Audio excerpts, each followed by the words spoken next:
Both alike in dignity. Paris, where we lay our seat. From ancient grudge break to new mutiny, where civil blood makes civil hands unclean. From forth of Valor to these two foes, a pair of star-crossed lovers take their life. The Swiss adventure piteous overthrows doth with their death bury their parents' strife. The fearful passage of their death-marked love, and the continuance of their parents' rage, which but their children's ends none could remove, is now the 2 hours traffic of our state.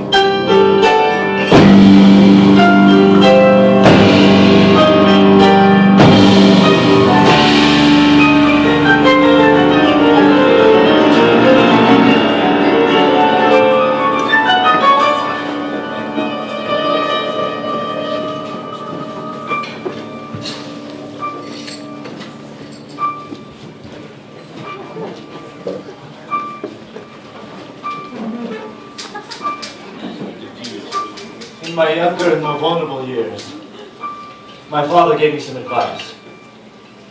Always try to see the best in people, he would say.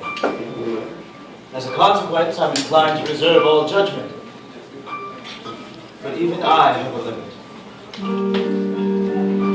Back then, all of us drank too much. The more in tune with the times we were, the more we drank.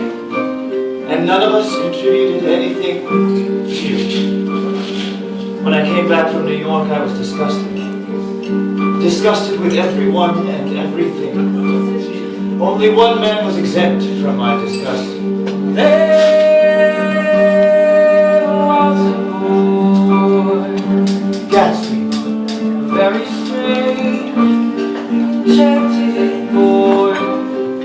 They say he wandered very far, very far.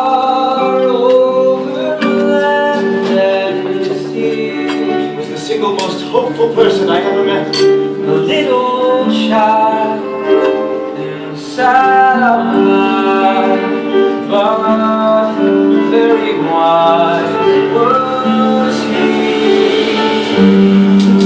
The Moulin Rouge, a nightclub, a dance hall, and a bordello, ruled over by Harold Zindler.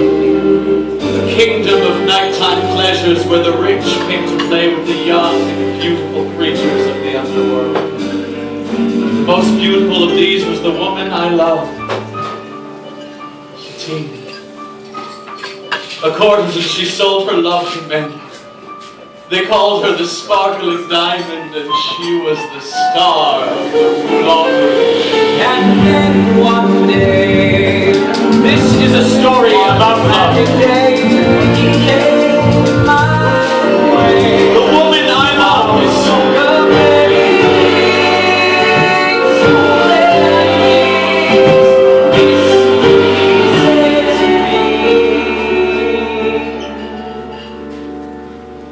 the greatest thing you'll ever learn